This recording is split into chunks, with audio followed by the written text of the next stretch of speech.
আলী রাদিয়াল্লাহু আনহু বলেছেন, কোন ব্যক্তির যদি পাহাড়ের সমানও ঋণ থাকে, এই দোয়া যদি আমল করে আল্লাহ পাক ওই ঋণও শোধ করে দিবেন ইনশাআল্লাহ। আর একটা দোয়া শিখাই দেই ইনশাআল্লাহ, এই দোয়া করে রিজিক তো বাড়বে ইনশাআল্লাহ।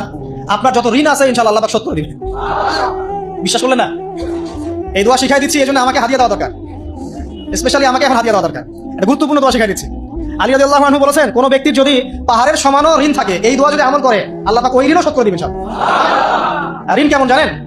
ওই যে এখন মানুষ ঋণ নিচ্ছে 1 কোটি টাকা ব্যাংক থেকে, 2 কোটি টাকা ব্যাংক থেকে, হ্যাঁ, কত বছর, 10 বছরের জন্য, 20 বছরের জন্য বাড়ি করছে, তাই না? তার ধারণা এমন যে সে মারা গেলে তার ঋণটা কেউ না কেউ শোধ করে দিবেই দিবে, তাই তো?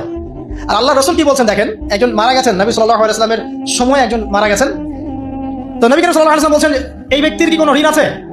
একজন সাহাবী বলেন, হ্যাঁ ইয়া রাসূলুল্লাহ, তো ঋণ আছে। নবীজি বললেন, তোমরা ওর জানাজা পড়ো, আমাকে ডেকো না। তোমরা ওর জানাজা পড়ে নাও, আমি জানাজা পড়তে চাচ্ছি না।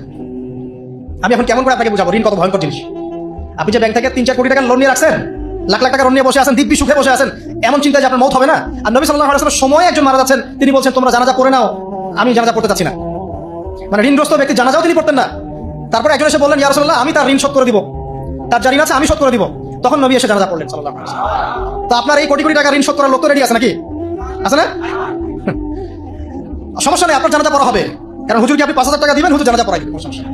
তারপরে আপনার মিলাদও হবে, আপনার একটা বড়সড় দোয়াও হবে ইনশাআল্লাহ। কিন্তু আল্লাহ পাক বলেছেন যে শহীদ, আল্লাহর পথে যুদ্ধ করে শহীদ হয়েছে, এই ব্যক্তির আত্মাও ঝুলে থাকে যতক্ষণ পর্যন্ত না তার ঋণটা শোধ করা হয়। এবার বলেন আমি কি বুঝাবো আপনাকে? আর কিছু বলতে হবে? তো এখন সেই দোয়া শিখাচ্ছি আপনাদেরকে, যে দোয়া শিখলে আপনার ঋণ থেকে বাঁচবেন ইনশাআল্লাহ। আমার সাথে বলেন, দোয়াটা হচ্ছে আল্লাহুম্মা ইকফিনি বিহালালিকা আন হারামিকা ওয়া আগনিনি বিফাদলিকা আম্মান সিওয়াকা। এই দোয়াটা ছোট না? এটা মুখস্থ করবেন, সেজদায় পড়বেন, নামাজে সেজদায় পড়বেন, আত্তাহিয়াতু দরুদ শেষ তারপরে পড়বেন, নামাজ শেষে হাত তুলে করবেন, যখন তখন শেষ রাতে করবেন, ইনশাআল্লাহ দেখবেন আপনার ঋণ বলতে কিছু থাকবে না ইনশাআল্লাহ। যদি থাকেও, বড় কোনো ঋণ থাকেও, আল্লাহ পাক অন্য কোনো মাধ্যমে এটা শোধ করার ব্যবস্থা করে দিবেন ইনশাআল্লাহ। ইনশাআল্লাহ। আমার জীবনে এমন ঘটনা ঘটেছে, এটা এখন গল্পটা মনে পড়ে গেল তাই বলছি, যে 1,20,000 টাকা ঋণ আছে আমার, শোধ করার কোনো অপশন নাই আমার কাছে। আমার চোখে ধরা পড়ছে না যে 1,20,000 টাকা আমি কেমনে দিব। কি হলো, হঠাৎ করে আমি একটা সার্কুলার দেখলাম যে সারা বাংলাদেশে ইসলামিক ট্যালেন্ট খোঁজা হচ্ছে। 2000 এটা মনে হয় 17 কি 18 সালের কথা, হ্যাঁ 18 না, আচ্ছা 18। তো হ্যাঁ, আলোকিতকে। তো এখন আমার ওয়াইফ বলছেন যে আপনি এটাতে অ্যাপ্লাই করেন। তো আমি অ্যাপ্লাই করবো, এটা তো আলিমুল আমাদের প্ল্যাটফর্ম, আমি এখানে জেনারেল থেকে আসা মানুষ, কেমন করে কি। তো সে বলছেন আপনি পারবেন ইনশাআল্লাহ, আপনি পড়াশোনা করেন ইনশাআল্লাহ পারবেন। তো আমি দেখছি প্রাইস কি আছে, কষ্ট তো করবো আগে, পুরস্কারটা কি। তো পুরস্কারটা দেখছি যে একটা ওমরা করাবে। ওমরা করা তো যে কারোর জন্য একটা মানে স্বপ্নের ব্যাপার না। ওমরা করা তো সবাই আমরা খুব পছন্দ করি, আল্লাহ পাক আমাদেরকে বেশি বেশি ওমরা করার তৌফিক দেয়।